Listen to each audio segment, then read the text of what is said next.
Quando si parla di Jayaman, la domanda non è più soltanto chi sia davvero, ma se ciò che vediamo sia reale o costruito. Ciao a tutti ragazzi e ragazzi, io sono Newspage, il vostro reporter di fiducia e bentornati sul nuovo video. Ma prima di iniziare vi invito ad iscrivervi al canale e di lasciare un bel like per favore. E ora iniziamo.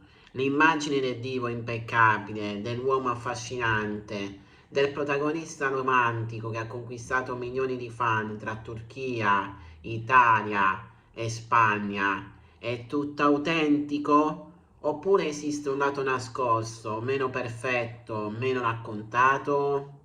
La sua ascesa è stata fulminea, dalle serie turche fino al successo internazionale.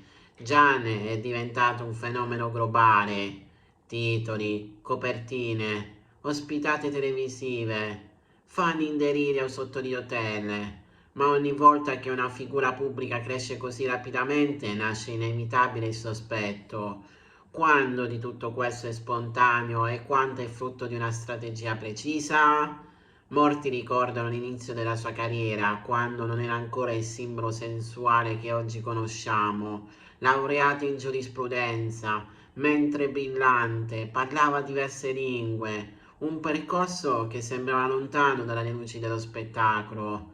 Eppure la svolta arriva quasi come un destino scritto. Coincidenza o scelta calcolata?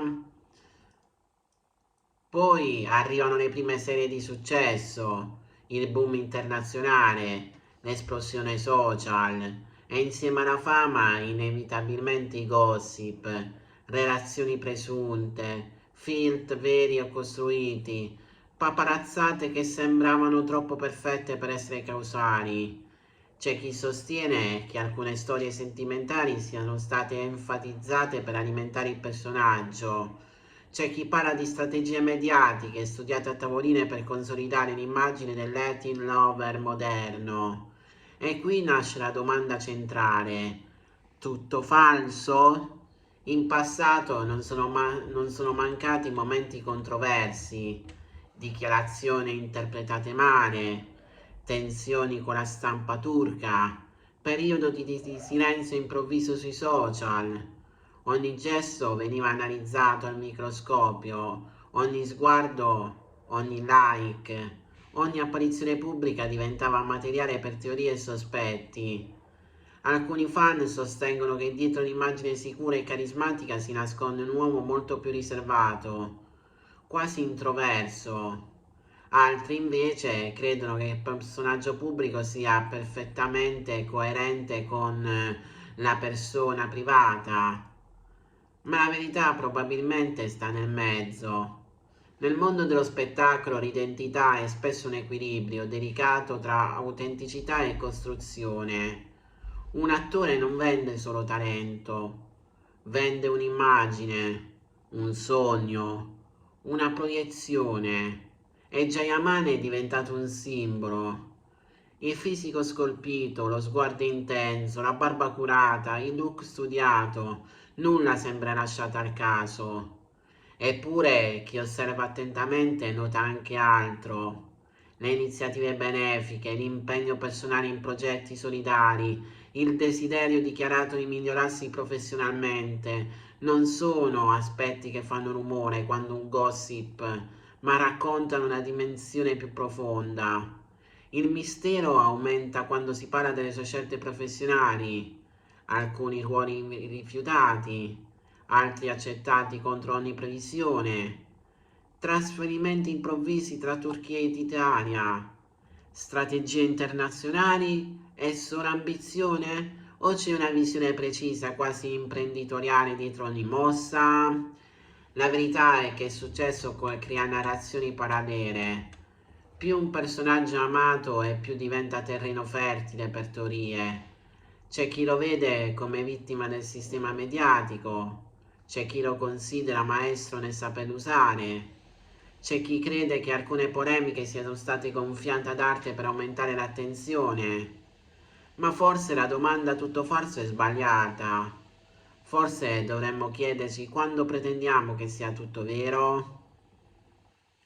Viviamo in un'epoca in cui i social costruiscono identità filtrate. Tutti nel nostro piccolo mostriamo solo una parte di noi, le foto migliori, i momenti felici, le versioni più curate della nostra realtà.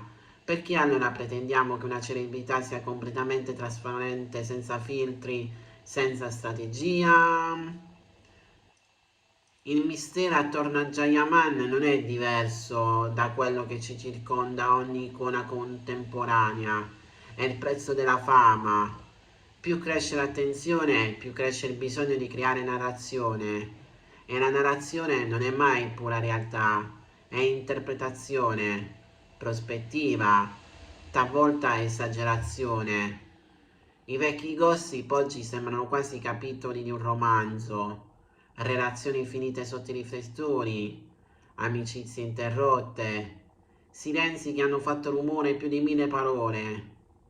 Ogni dettaglio diventava prova di qualcosa, di una rottura, di un tradimento, di una strategia. Ma raramente ci fermiamo a pensare che dietro il personaggio esiste una persona che può sbagliare, che può cambiare idea, che può crescere. Forse non è tutto falso, forse non è tutto vero, forse è semplicemente umano. La morale di questa storia non riguarda solo Jayaman, riguarda il nostro modo di consumare le vite altrui. Siamo affascinati dai segreti, dai retroscena, dagli scandali.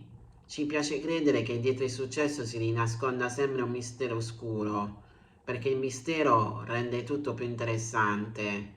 Ma la realtà spesso è meno cinematografica di quanto immaginiamo.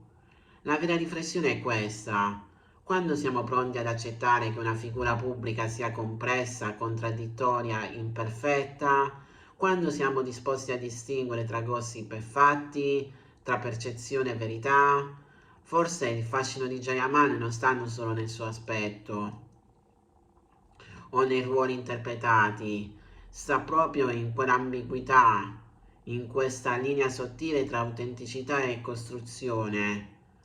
In questa domanda che continua a tornare, tutto falso? E forse la risposta più onesta è che la verità non è mai totale, né è totalmente inventata. Ogni celebrità è un mosaico. Alcuni pezzi sono pubblici, altri restano privati. Alcuni vengono raccontati, altri immaginati. Il vero segreto non è scoprire se tutto sia falso. Il vero segreto è capire perché abbiamo così tanto bisogno di crederlo. E forse alla fine la lezione più grande è questa. Prima di giudicare un personaggio ricordiamoci che dietro la maschera c'è sempre un volto reale, non perfetto, non mitico, ma umano.